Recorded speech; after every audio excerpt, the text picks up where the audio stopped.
Hello everyone. Today let's talk about an anomaly that could come to an end, paying to lend money. In other words, negative interest rates. So let's start by remembering that negative interest rates were put in place to support the economy. But since last week, something has changed. The European Central Bank, the ECB, has also been caught up in the reality of high inflation on an historical basis. With 5.1% in January, the ECB had to change its tune.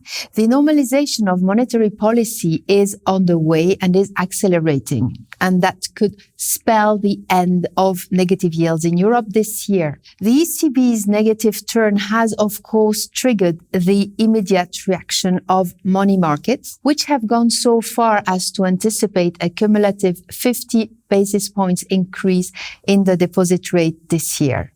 And if this were to materialize, it would mean returning to 0%, a first in almost 8 years. And this is all what it took for sovereign yields of shorter maturities to pivot into positive territories. The stock of European debt with a negative yield hence fell by more than a third in a single session, reaching around 2,400 billion euros, the lowest level since 2019. The move was in the 5-year maturity in a number of countries, including Germany, the Netherlands, France, and Switzerland. Rolling down the curve implies that the next step will be in the 3-year maturities, where those 4 countries can still finance today below 0%. Finally, once the 2-year yields will also have passed the 0%, well, that will be the end of the negative yields, at least in Europe.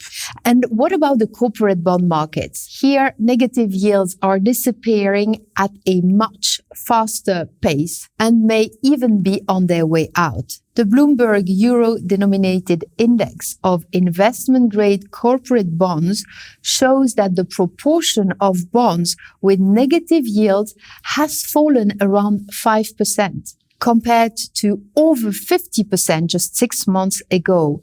The average yield is now at 1.15, and this brings us back to May 2020 and well above 0.1% seen last August. Such a change in the situation naturally weighs heavily on the performance of the index, minus 3.3% since the beginning of the year, including minus 2% in February alone. That said, much higher yields will eventually attract new buyers and support the market. The return to positive territory should provide relief to those who do not wish to increase their risk exposure in order to gain yield. It should also make it easier for bond fund managers who cannot buy bonds with negative yields. And finally, it will put an end to the unnatural practice of paying to lend.